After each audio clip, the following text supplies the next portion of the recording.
नमस्कार। जैसी पत्रिका एक बार फिर हाजिर हो गई है आपकी खिदमत में। आज का मुद्दा है एसआईआर फॉर्म। हर तरफ बयान हो रहे हैं, अलग अलग तरह की बातें कही जा रही हैं। मामला ये है कि एसआईआर फॉर्म फिलअप का जो मुद्दा है, इसने समाज विशेष में एक बेचैनी और अफरा तफरी का माहौल तैयार कर दिया है। विपक्ष के नेता राहुल गांधी भी बोल रहे हैं कि अफरा तफरी मची हुई है, बीएलओ मर रहे हैं। लेकिन सबसे बड़ी बात यह है कि समाज का मुस्लिम तबका जो है वो बहुत ज्यादा परेशान है, ज्यादा बेचैन है। आखिर क्या डर है, क्यों इसे एनआरसी की पहली स्टेज के तौर पर जाना और समझा जा रहा है? संजय कुमार जी मौजूद हैं, मौलाना गुफरान खान साहब भी हमारे साथ मौजूद हैं। इसी चर्चा को आगे बढ़ाएंगे। संजय जी, आवाज आ रही सर? जी जी जी, नमस्कार सर, ये एसआईआर जी। फॉर्म फिलअप का मुद्दा धीरे धीरे मुस्लिम समाज में एक डर और एक पैनिक क्रिएट करता चला जा रहा है। ऐसा लगता है जैसे इसके बाद देश निकाला हो जाएगा। आपको क्या लगता है? देखिए, हमारे यहाँ अफवाह ज्यादा होती है और लोग हर छोटी सी बात में परेशान होते हैं। निर्वाचन आयोग को कतई ये अधिकार नहीं है कि वो लोगों की नागरिकता को तय कर सके। ये बात सिद्ध है और इसको अभी सुप्रीम कोर्ट ने भी कहा है। निर्वाचन आयोग का जितना कर्तव्य है और जो कार्य क्षेत्र है वो सिर्फ निर्वाचक नामावलियां, वोटर लिस्ट का संशोधन कर सकता है। यद्यपि इसने इस बार जो वोटर लिस्ट के लिए गहन पुनरीक्षण अभियान चालू किया है, इसका तरीका ऐसा कर दिया है कि लोगों के लिए बड़ी समस्या पैदा हो गई है और इस पे तमाम राजनीतिक विरोध के साथ सुप्रीम कोर्ट भी इसमें व्यक्तिगत लोग गए हुए हैं, भारत के नागरिक गए और इन्होंने जो मतदाता के लिए देखिए कंडीशन एक तय की है, उसमें थोड़ा सा आसानी से हम लोग समझ जाएं एफआईआर की प्रक्रिया में क्या है। इसकी विसंगतियों से जो लड़ाई हो रही है वो एक अलग बात है, लेकिन संजय जी, एसआईआर की प्रक्रिया पर किसी को इतराज नहीं है। एसआईआर अच्छी चीज है, होना चाहिए। वोटर लिस्ट का दुरुस्तीकरण जरूरी है, लेकिन इसके आड़ में जिस तरह के पैनिक फैलाए जा रहे हैं, जैसे ये कह दिया मुख्यमंत्री उत्तर प्रदेश का बयान इसी दौरान आता है कि हर जिले में डिटेंशन सेंटर बनाया जाए। आखिर ये क्या संदेश देना चाह रहे हैं जनता को? देखिए, चुनाव आयोग और मौजूदा सरकार, चुनाव आयोग की बात लें तो चुनाव आयोग ने ये जो एसआईआर की प्रक्रिया लागू की है, ये प्रक्रिया इन्होंने मौजूदा सरकार के कहने पर ही लागू की है। ये चुनाव आयोग का पूर्व चुनाव आयुक्तों के तमाम बयान आ चुके हैं और सुप्रीम कोर्ट में भी इस पे आपत्ति हुई और अभी मुकदमा पेंडिंग है। इन्होंने जो दस्तावेज लोगों के लिए अनिवार्य कर दिए हैं, उसमें से तो बहुत सारे लोग ऐसे ही निकल जाएंगे। इन्हीं सब बातों को देखते हुए सुप्रीम कोर्ट ने इंस्ट्रक्शन दिए चुनाव आयोग को कि आप आधार कार्ड को भी मानिए। नहीं, 11 जो दस्तावेज थे जिसमें पासपोर्ट था, कक्षा 10 की मैट्रिक का सर्टिफिकेट था और ऐसे कठिन दस्तावेज थे जो आम आदमी नहीं उपलब्ध करा सकता है। भाई, जो आदमी कक्षा 10 पढ़ा नहीं है, उसके पास, जिसके पास जमीन नहीं है, तो वो कहाँ से अपने दस्तावेज देगा? इसलिए सुप्रीम कोर्ट ने इनको एक गाइडलाइन जारी की जब एसआईआर चल रही थी बिहार में, कि आप आधार कार्ड को आप जो है उसको मानिए। इसमें देखिए, जो पैनिक आ रहा है उस तरफ हम चलते हैं। अभी जो आपका पुनरीक्षण अभियान चल रहा है, इस पुनरीक्षण अभियान में मतदाता के घर एक फॉर्म आया है उसके वोटर लिस्ट का, और उसमें कुछ सूचनाएं दर्ज करनी है। उसमें उसका ईपिक नंबर है, उसका बार कोड है, उसका नाम है और उसकी मतदाता सूची में जो फोटो है वो फोटो। आपको अपना एक नया फोटो लगाना है उस फॉर्म में। उसके बाद आपको अपना नाम वगैरह सब भरना है। यदि आप 2003 में मतदाता थे तो आप 2003 की मतदाता सूची से अपना ईपिक नंबर भर दीजिए और अपनी डिटेल भर दीजिए। यदि आप 2003 में मतदाता नहीं थे तो आप अपने माता या पिता का या किसी उसमें 3-4 संबंधी लिखे हैं, उनका आप ईपिक नंबर भर दीजिए। संजय जी, ये तो फॉर्म की प्रक्रिया है। ये तो फॉर्म में जो कॉलम है उस पर बात हो रही है। मैं ये जानना चाहता यही हूं कि आपके, जी मैं सवाल पूरा आपके कर लूं। सवाल का जवाब यही। जी जी, हाँ, जी, पूरा मैं कर ये लीजिए। जानना चाहता हूं कि सरकार वक्फ कानून जब लेकर आई तो उसका कहना था कि इसमें कुछ भी मुसलमानों के लिए नुकसानदेह नहीं है। तमाम मुस्लिम संगठनों के विरोध के बावजूद पारित कर दिया गया बिल, वक्फ कानून आ गया। अब सब अपने पुराने कागज ढूंढ रहे हैं और उसे उम्मीद पोर्टल पर रजिस्टर करवा रहे हैं।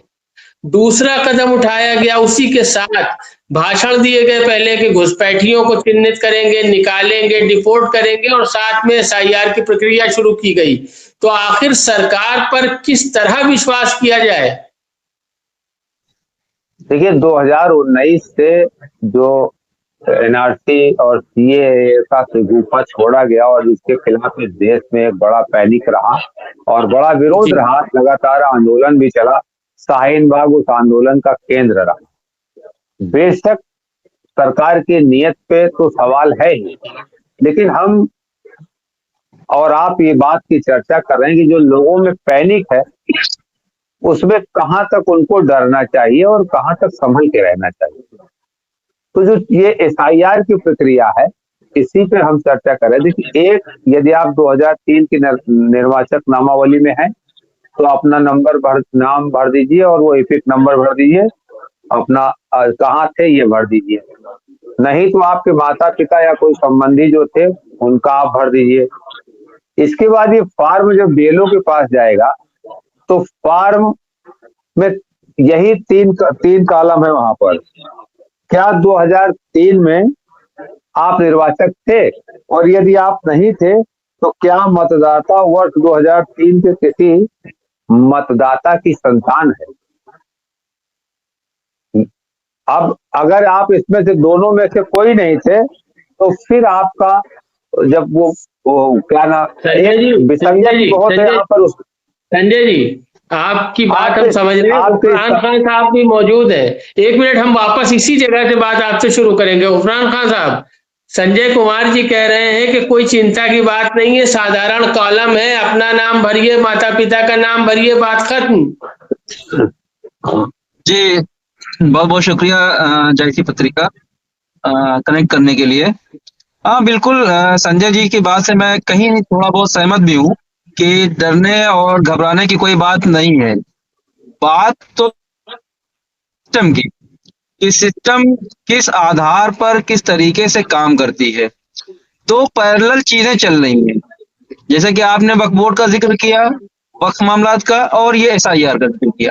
इसके साथ साथ एक चीज और चल रही है, वो ये कि एक तरफ हमारा जो है शासन है, इसकी गवर्नमेंट है, दूसरा चुनाव आयोग है। चुनाव आयोग की जो प्रक्रिया है वो एसआईआर कराने की पहले भी रही है, आज भी है और आगे भी होती रहेगी। इससे हमें कोई दिक्कत नहीं है। जो प्रक्रिया होती है वो फॉलो होती है, पहले भी हुआ करती है। जैसा कि हमारे माननीय गृह मंत्री जी ने बताया कि 2070 में भी हुई थी, हालांकि वो त्रुटि थी, लेकिन शायद उनको पता हो 70 में क्या हुआ था। लेकिन जो शासन की तरफ से बयान आ रहा है और जो चुनाव आयोग का काम है वो जरा मुख्तलिफ है, मतलब अलग तरीके से बात हो रही है। चुनाव आयोग कह रहा है एक प्रक्रिया है, इसमें घबराने की बात नहीं है, और माननीय गृह मंत्री के बयानात और आईटी सेल बीजेपी के बयानात से ये पता चलता है कि नहीं, घबराने की बात है। वो डिपोर्ट की बात करते हैं, जबकि एसआईआर से कोई डिपोर्टेशन नहीं है, डिपोर्ट करने के कोई इसमें प्रावधान नहीं है। लेकिन एक थोड़ा सा शगुफा छोड़ा गया कि डिपोर्ट किया जाएगा। मतलब वो अपने वोटर्स को समेटने की तरफ इशारा कर रहे हैं कि आपके लिए नहीं है। दूसरी एक वीडियो में और बात आई कि उन्होंने कहा कि आपको डरने की जरूरत नहीं है, अगर आपका नाम नहीं भी आता है तो आपको जो है हम नागरिकता दे देंगे, आप एनआरसी का फॉर्म भर दीजिएगा। अब भला बताइए कि हमारे देश का नागरिक जो दलित है, जो अति पिछड़ा है, वो जो अशिक्षित है, वो कहीं से अगर इस लिस्ट में ना आया तो उसे एनआरसी के जरिए अंदर लिया जाएगा। मतलब पहले इस देश के मूल निवासी को बाहर किया जाएगा, मतलब उसे बताया जाएगा कि आप तारों के नीचे से आए हैं, आप जो है बांग्लादेश से आए हैं, आपको वहां प्रताड़ना झेलनी पड़ी थी, उसके बाद जो है हम आपको यहाँ नागरिकता दे रहे हैं, शरण दे रहे हैं और आपको हमारे रहमो करम पर आगे की जिंदगी गुजारेंगे। अब इसमें अच्छा नुकसान क्या है? लोगों को लगता है कि इसमें हमारा कोई नुकसान नहीं है, लेकिन मान लीजिए किसी भी दलित, किसी भी अति पिछड़ा, किसी भी जो है एससी एसटी को एनआरसी के जरिए आपने अंदर ले लिया, उसके बाद उसके जुमला हुकूक का क्या होगा? उसके जो पहले के केसेस हैं उनका क्या होगा? मान लीजिए उसका कोई लैंड डिस्प्यूट चल रहा हो पहले से कोर्ट में, तो एनआरसी के बाद वो नागरिकता लेगा, यानी कि 2025 में उसके उसको नागरिकता मिलेगी, तो उसके पहले के केसेस का क्या होगा? तो खाली फोटो, वो अपना लैंड डिस्प्यूट हार जाएगा, क्योंकि जब वो नागरिक ही नहीं था, वो दूसरे देश का नागरिक था, अभी तक वो यहाँ पर जो है वो गलत तरीके से रह रहा था, मतलब वो इलीगल था। जब इलीगल था तो उसको हमारे कोर्ट में कैसे जजमेंट मिलेगा, कैसे फैसला मिलेगा, या कैसे सपोर्ट किया जाएगा? ये सारी चीजें हैं। नुकसान की और फायदे की जहां तक बात हो रही है, इसमें नुकसान है अशिक्षित का, इसमें नुकसान है अति पिछड़ों का, इसमें नुकसान है दलितों का, इसमें नुकसान है गैर पढ़े लिखे लोगों का, कि वो बेचारे अपना फॉर्म सही नहीं भर पा रहे हैं, पिता का नाम कहाँ भरना है, पिता के पिता का नाम कहाँ भरना है, या बहुत से ऐसे लोग हैं जिनको बीएलओ ने फॉर्म तक नहीं दिया, और बीएलओ इतने अनट्रेंड हैं कि उनको पता ही नहीं है कि इस फॉर्म को कैसे भरना है, कैसे अपलोडिंग करनी है, कहाँ से क्या होगा, उनकी ट्रेनिंग नहीं हुई है। बिना ट्रेन किए उनको जो है मैदान में छोड़ दिया गया है, खाली हवा में जो है वो इधर से उधर, उधर से इधर फार्म कर रहे हैं, परेशान हैं। उनको कोई पूछने वाला नहीं है, उनको कोई सपोर्ट करने वाला नहीं है, कोई कस्टमर केयर नहीं है जहां पर वो जो है अपनी बातों को रख सकें कि हमें ये फील्ड में दिक्कत आ रही है। एक घर में 4 फॉर्म पहुंचे हैं, 5वें का नाम नहीं मिल रहा है, जबकि वो जो है इससे पहले वो वोट दे चुके हैं, उनके पास एपिक नंबर है। जो फील्ड में दिक्कतें आ रही हैं, एपिक नंबर होने के बावजूद उसका नाम, उसका फॉर्म नहीं मिला है, तो क्या वो जो है उसका वोट कट जाएगा? जैसा कि बिहार में 60 लाख वोट कटे, तो क्या उनको जो है 60 लाख को आप क्या कह देंगे? ये हम क्या उनको डिपोर्ट कर देंगे? दर्शकों को बता दें, गुफरान साहब रास्ते में है, कनेक्ट है, इसलिए थोड़ा नेटवर्क की वजह से कहीं कहीं आवाज कट रही है। संजय जी, गुफरान साहब जो बात कह रहे हैं उसका सार आप समझ गए होंगे। आप कह रहे थे कि साधारण से कॉलम्स है, माता का नाम भरना है, पिता का नाम भरना है, पुराना जब जहां पर जिस क्रमांक पर दर्ज था वो देना है। सवाल यहां से पैदा होता है कि जिसका नाम 2003 में नहीं था, 2025 की लिस्ट में था, उसने 2003 में अपने माता और पिता का नाम या एपिक नंबर दे दिया। अब इलेक्शन कमीशन कहता है कि उसको एक नोटिस इशू किया जाएगा जिसमें वो 11 प्रमाण में से कोई एक प्रमाण दिखाएगा, जिसमें पासपोर्ट है, जिसमें कोई सरकारी कागज जिस पर उसका नाम हो, या डेट ऑफ बर्थ को साबित करने वाला कोई डॉक्यूमेंट, आधार के अलावा, पैन के अलावा। अब मैं ये सोच रहा हूं, आपसे जवाब चाहता हूं कि इस पर आप क्लियरिफाई करें मामले को, कि एक आदमी जो 10वीं तक नहीं पढ़ा है, एक आदमी जिसके पास कोई जमीन नहीं है, वो कैसे डेट ऑफ बर्थ को साबित कर पाएगा? देखिए, वही मैं कह रहा हूँ कि पीछे चलेंगे। जी संजय जी। जी, थोड़ा सा पीछे चलेंगे जहां से हम बात चालू किए थे। आपका एक सवाल ये है कि जो व्यक्ति 2003 में मतदाता था, वो अपना एसआईआर फॉर्म भर के बीएलओ को दे देगा, और बीएलओ जब उस फॉर्म को अपलोड करेगा तो वहां पर 3 ऑप्शन है। पहला ऑप्शन है, क्या 2003 में वह निर्वाचक था, और वो फॉर्म को एक्सेप्ट कर लेगा। गुफरान भाई ने जो बात कही वो बड़ी महत्वपूर्ण है, उस पर हमको और आपको विशेष रूप से चर्चा करनी चाहिए। एनआरसी, सीए और नागरिकता का भय छोड़ के अभी जो काम है, हम मतदाताओं को मतदाता वाला काम करना चाहिए। नागरिकता की बात जब आएगी तो उस पर देखा जाए, हम किसी तरह के भ्रम में ना पड़े। पहले जो हमारा आज का काम है कि आपका मतदाता पुनरीक्षण का कार्य चल रहा है, वो जिस भी तरीके से चल रहा है, तो हम उसमें अपने वोट को सुरक्षित करें, ये पहला कर्तव्य हमारा है। सरकार की नीति क्या है, चुनाव आयोग की नीयत क्या है, इससे हम सहमत नहीं हैं, हम इसके खिलाफ हैं। लेकिन फिर भी जो प्रक्रिया चल रही है उसमें एक नया भ्रम लेके और उस प्रक्रिया से हम दूर ना हो जाएंगे, जो कर सकते वो ना करें। तो पहली बात ये हुई कि यदि आप 2003 के मतदाता हैं तो आप अपना फॉर्म कंप्लीट करके फिर उसमें नीचे वाले कॉलम नहीं भरने आपको, केवल अपना ही भर देना है कि मैं 2003 का मतदाता था, और उसका एपिक नंबर जब आप भर देंगे तो वो वोटर वो आपका फॉर्म एक्सेप्ट कर लेगा। ये बीएलओ का काम है। दूसरा, यदि आप 2003 के मतदाता नहीं तो आप अपने संबंधी माता पिता का उसमें एपिक नंबर भर देंगे, एड्रेस भर देंगे, और वो जब फॉर्म को अपलोड करेगा तो उसके पास दूसरा विकल्प आता है कि क्या ये मतदाता वर्ष 2003 के किसी मतदाता की संतान है, तो वो भी एक्सेप्ट कर लेगा। तीसरा विकल्प है कि यदि आपको नहीं मिलता है अपने माता पिता का एपिक नंबर और 2003 में आप मतदाता नहीं दे, समस्या यहीं पर आ रही है। ये आदमी जब अपने कोई दस्तावेज नहीं दे पाएगा तो ये फॉर्म उसके पास जाएगा, बीएलओ के पास, तो वो तीसरा ऑप्शन लेगा और उसमें डाल देगा। तो बाद में इस मतदाता के पास चुनाव आयोग से नोटिस आएगा कि आप फला फला अभिलेख जमा करिए, तो आपको एक्सेप्ट कर लेगा कि आप हाँ मतदाता रहेंगे अगली निर्वाचन। अब यहाँ पर जो बड़ी समस्या आ रही है, संजय जी हम प्लीज एक मिनट आप पूरा करें। हम प्रक्रिया को पहले समझें और उसके बाद प्रक्रिया में जो अव्यवस्था है उसको समझें। आपका जो दर्शक आपकी बात को सुन रहा है उसको पहली बात प्रक्रिया समझना बहुत जरूरी है, अन्यथा पूरी सूचना नहीं होगी तो भ्रम की स्थिति पैदा हो जाएगी। अभी गुफरान भाई ने जो बात डाली कि समस्या कहां से आ रही है, बेलो ट्रेंड नहीं है और दूसरे ऑफिसर्स ट्रेंड नहीं है, बिल्कुल सही बात है।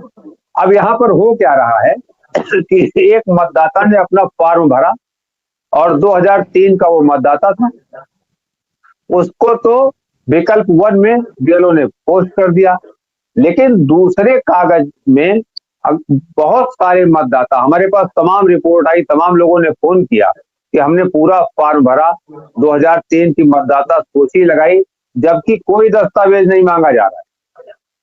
चुनाव आयोग के जो इंस्ट्रक्शंस हैं, आपको कोई दस्तावेज नहीं देने हैं, केवल सूचना ही उसमें दर्ज करनी है।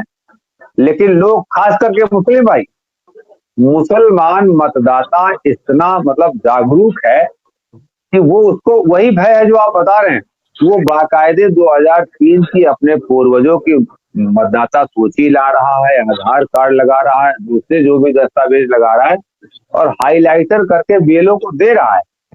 लेकिन बीएलओ इतने अनट्रेंड हैं कि वो जो है सीधे तीसरा विकल्प दबा देते हैं, और इससे जो 4 दिसंबर के बाद जो समस्या बढ़ेगी वो बहुत बड़ी समस्या बढ़ेगी।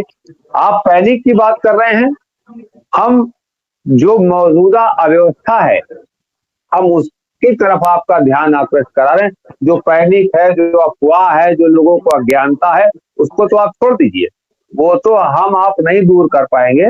लोगों से यही निवेदन करेंगे कि जो प्रक्रिया चल रही है उसको संजीदगी से देखें और बीएलओ के पास देखें कि कहीं वो गलती। जी संजय जी, हाँ, मैं ये कहना चाह रहा हूं कि एसआईआर से घबराने की जरूरत नहीं है, ये एक साधारण और रूटीन प्रक्रिया है। ऐसा सरकार को भी कहना चाहिए, ना कि ऐसे समय में ये कहा जाए कि हर जिलाधिकारी को डिटेंशन सेंटर बनाने के लिए निर्देशित किया गया है।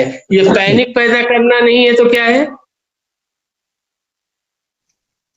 देखिए, हम क्षमा चाहते हैं इस मामले में, और क्षमा इसलिए चाह रहे हैं कि ये जो सूचनाएं आपने बताई ये भी हमने सोशल मीडिया पर यदा कदा कहीं देखी, लेकिन यदि मैं उसको स्वयं पोस्ट नहीं कर पाया हूं तो अभी हम उस पर दोषारोपण ना तो मुख्यमंत्री के बयान पे कर रहे हैं ना गृह मंत्री के बयान पे कर रहे हैं।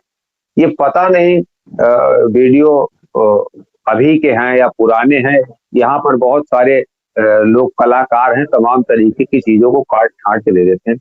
हमारे पास इतना समय नहीं था, मैंने उसको संजीदगी से देखा, ना कोई उस पे किसी प्रमाणिक संस्था की रिपोर्ट। गुफरान साहब, आप रास्ते में हैं, आप लोगों से इस चर्चा को हम कल भी आगे बढ़ाएंगे, इस चर्चा को कल भी हम पूरा करेंगे। आज सारी बातें कवर नहीं हो पा रही हैं, पर गुफरान खान साहब आपसे आखिरी सवाल, बाकी कल बात की जाएगी। आप ये बताएं कि संजय जी कह रहे हैं कि साधारण प्रक्रिया है, आपका क्या नजरिया है कि साधारण प्रक्रिया है? तो मैं साधारण एक बात सही, मैं साधारण बिल्कुल ये साधारण प्रक्रिया है और ये साधारण प्रक्रिया होनी भी चाहिए।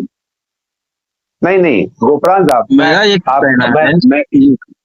गुफरान साहब एक मिनट, आपने मुझे जो समझा, मैंने इसको कभी साधारण प्रक्रिया नहीं कहा। ये चुनाव आयोग ने भारत के मतदाताओं के ऊपर और कर्मचारियों के ऊपर एक अनावश्यक बोझ ला दिया है। जब ऑलरेडी मतदाता है तो आपको ये संशोधन करना चाहिए कि जो मतदाता मृत हैं या जो डबल निर्वाचक हैं, उनका नाम पुनरीक्षण जैसे पहले हुआ करते थे उस तरीके से करके काट दो। आपने मतदाताओं के ऊपर एक अनावश्यक बोझा ला दिया है। जी मौलाना साहब आप क्या कहना चाहेंगे अब तक की चर्चा पर? दाल चावल कहना है कि ये साधारण प्रक्रिया है और साधारण तरीके से होना चाहिए था। जैसे पूर्व में हुआ वैसे ही होना चाहिए था। सरकार की तरफ से इसमें सपोर्टिव कदम उठाने चाहिए थे। बीएलओ को बेहतरीन फैसिलिटी देनी चाहिए थी कि वो 2003 की जो समय देना चाहिए था, समय देना चाहिए था, उनकी ट्रेनिंग होनी चाहिए थी और चीजों को आसान करना चाहिए था। अब 2003 की लिस्ट डाउनलोड कोई कर भी लेता है, वो पीडीएफ में है, पीडीएफ फॉर्मेट में हम सर्च नहीं कर सकते, मतलब कंट्रोल F करके फाइंड नहीं कर सकते। अगर फाइंड का ऑप्शन दिया होता तो आसानी से लोग अपने नाम तक या अपने ईपिक नंबर तक पहुंच जाते। वो पीडीएफ में होने की वजह से उसे शुरू से आखिर तक देखना पड़ता है और ये बहुत आसान था सॉफ्टवेयर के जरिए उसको जो है ऐसे फॉर्मेट में लाना कि उसको हम फाइंड कर सकते, डायरेक्ट उस तक पहुंच सकते थे। थोड़ा सा अगर इसमें आसानियां, राहुल गांधी ने भी ये कहा कि भारत एक से बढ़कर एक ऐप बना रहा, वैसे में बहुत आसानी से ये काम करवाए जा सकते थे। ये हम जैसे कम अक्ल वालों की बात में ये समझ में आती है कि ऐसा किया जाना चाहिए था, जबकि मैं आईटी फील्ड से नहीं हूँ, आईटी को इतना नहीं समझता हूँ, सॉफ्टवेयर से इतना मेरा इतना लगाव नहीं है, जुड़ाव नहीं है, लेकिन जो थोड़ा बहुत जानता हूँ उससे ये पता चलता है कि बहुत चीजें आसान की जा सकती थी कि एक कम पढ़ा लिखा आदमी भी कंट्रोल F दबाता, फाइंड पे जाता, अपना नाम या ईपिक नंबर जो है टाइप करता और सीधा जो है पेज वहीं पे लेके पहुंच जाता। ये सब आसानियां हो सकती थी, शायद ये आसान नहीं करना था इसलिए ये किया गया, ऐसा भी हो सकता है, या फिर इसकी कोई तैयारी नहीं की गई, ऐसे ही जो है SIR लागू कर दिया गया। संजय जी कल इस चर्चा को आगे बढ़ाएंगे। आज बाहर भी कुछ कार्यक्रम हो रहा, बहुत शोर है, इसलिए हम कल इस चर्चा को आगे बढ़ाएंगे। बहुत शुक्रिया शिरकत के लिए। बहुत शुक्रिया जी, धन्यवाद। नमस्कार।